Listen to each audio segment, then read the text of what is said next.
All right, so hey, how are you? Hi, I'm good. Congrats because you are the first female rapper to be signed to Def Jam Southeast Asia. How does that feel? I think I'm just taking it in day by day because it's like whenever like people like say like, oh my god, you're the first female rapper, I'm like I feel like there's a lot of more expectations that I'm like, oh god, worried about. But at the same time, like I'm trying my best to navigate throughout. I'm still 24, so I'm still navigating through life. So I'm just letting it sink in naturally.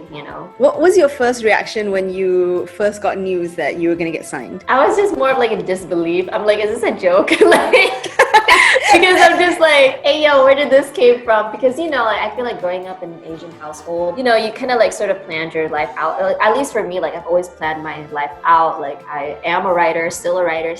And then when Def Jam came knocking at my door, I'm like, this is not the Def Jam that like I grew up listening to all their artists from, right? And then I checked the email, I did all my background check, and I'm like, this is legit. And so that's why I would say even till now, it feels like a dream, but also like it is reality. So I kind of like am caught in a limbo sometimes with that, but I'm just vibing. Yeah. All right, and since this is your debut single, could you introduce yourself to the audience? Like, give me the basics. So my name is Sha, obviously, and I'm the first female rapper of Def Jam Southeast Asia, period. For me, like a little bit about myself is I've always been into music since I was really young.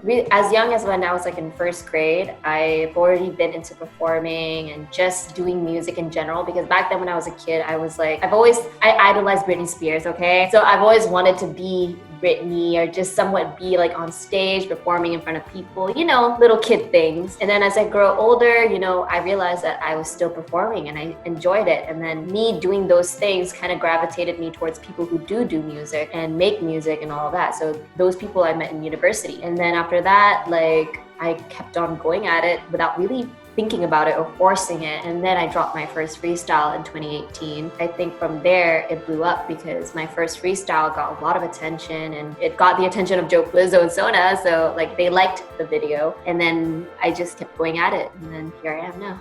Okay, let's talk about your debut single, Pretty Girl Bop, right? I mean, it's exactly that. It is a bop, but how did it come to life? Like, where did it even come from? Pretty Girl Bop was written definitely around this year, and when I wrote Pretty Girl Bop is as spontaneous as when we made the beat. So I remember I was in the studio with Sona, and then we were just like, experimenting with sounds. And then next thing I knew, we managed to make the Pretty Girl Bop beat within 15 minutes or so, like that. And we're like, bruh, like this is fire. And then after that, like I brought it home, and then it was easy for me to write down the verses because at that time when I wrote it, my confidence was just like, at its peak. And I felt like at least throughout this pandemic, me being able to hold myself together financially, emotionally, and all of that, like that's where I felt like the confidence really came out, because I felt like I'm still surviving. So I feel like the people, when they hear Pretty Girl Bop, at least for the women, they can feel that confidence coming through, with the lyrics. Even if they understand or don't understand the lyrics, the emotion is there. Yeah, and then after that, like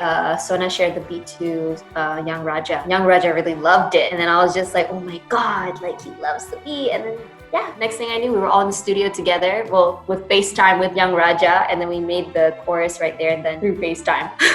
So yeah. But what made you want to rap bilingually? Well, actually the funny story is that like I started with just rapping in English, and that's what I feel like the audience knew me for. Like this is the first time I ever used two languages in one song. Like nobody thought that I could really rap in Bahasa. Like honestly, when I was growing up, a lot of people like made fun of me because I couldn't speak Bahasa properly. And for me, like when I say I try my best to like, learn Bahasa. The thing about me is that like I'm good at writing it, but speaking it, like I'm still working on that. And I could talk like a conversational way, but one thing good about rap is that it is like a conversation. So you don't have to think so hard and trying to sound proper, I guess that. And it was a risky thing for me to do because like I said, not a lot of people knew that I could rap like in two languages. So, and especially if it's my first single, it's a lot because I gotta do well in English, but I also gotta do well in Bahasa. I love the music video to this one. It is so cool, but was that a real snake? Yes, it was. Like I love the snake. Like I really did. It was so friendly. Were you I scared don't know at why a first, lot of or? people are scared. No, I'm not. Like the thing is like it's so funny because only two people at least that I was aware of, myself and my stylist Yvonne, love her style. Like we both were the only ones on set who are not afraid of a snake. And then everyone else, even the director and the cameraman, was just like from a distance, they're like,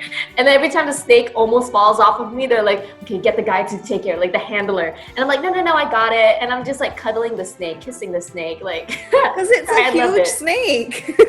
It is. Like, if you thought in the video it looks huge, girl, wait till you see it in real life. Because that snake, if you realize, it just ate a whole chicken. So there is like some parts where you can see it's like chunky in the middle. The snake just ate. All right, cool. Thank you so much. Before I let you go, I just want to know, what are your plans for 2021? To create more bops. More bops in 2021.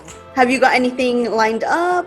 Can we expect an album? Oh girl, like I just started. So like maybe we can start with an EP probably. Like it's, you know, I just want to see how far I am personally growing, because, you know, I feel like if anything, I just want to focus still on my journey through personal growth, because if that one is not aligned, then my music is gonna be like confusing as well. So I just want to make sure that I'm in tune with myself internally. So yeah. All right, cool. Thank you so much. All right, thank you so much. All right. Hopefully, I'll see you in the studio in real life soon. Soon, yeah. I'm excited to meet you in person as well. I've been hearing your voice in the radio a lot of times. I'm just like, hey.